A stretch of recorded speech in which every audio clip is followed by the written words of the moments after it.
তুমি কার বাড়িতে এসেছো? ওই দিদির বাড়ি। দিদুন বাড়িতে এসেছো? কেন এসেছো? পুজো কালকে? কি পুজো বলো তো? বুদ্ধ পূর্ণিমা, গণেশ পুজো হবে দিদুনদের দোকানে। পড়ে যাবি, বেশি ঝুঁকিস না। এসো নু, কি করছো? আম পাতা লাগাচ্ছ?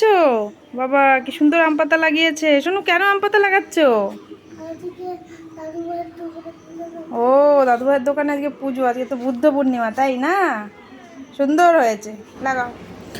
সোনুর বাড়ি সাজানো কমপ্লিট, দুপাশে কলা গাছ দেওয়া হয়েছে, আর এই যে আম পাতাও ঝোলানো হয়ে গেছে। মাঝে মাঝে এখন কদম ফুল দেওয়া হবে।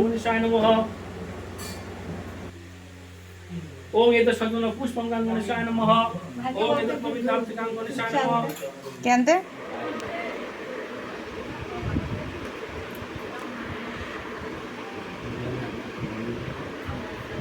দোকান থেকে কি নিচ্ছিস রে চুপি চুপি? হ্যাঁ, আমি সব দেখে ফেলেছি, দাঁড়া ডাকছি দিদুনকে। কটা বাবুল কাম দেখি, মুখে দেখি আঁকর। মুখে রয়েছে 4-5টা, আবার বাবুল কাম নিয়েছে। দোকান আছে দেখে না দিদুনের? দাঁড়া আমি ডাকছি দিদুনকে। হ্যাঁ, কই দেখি। উরি বাবা, তাই তো। এটা কি গাছের ফল বাবু? ওই গাছটার ফল? ওটা কি গাছ জানিস? লম্বু গাছ। হ্যাঁ, কে বললো তোকে? দিদুন। কি ফল? লম্বু, লম্বু ফল। থাক, তোমার ঝুঁকতে হবে না।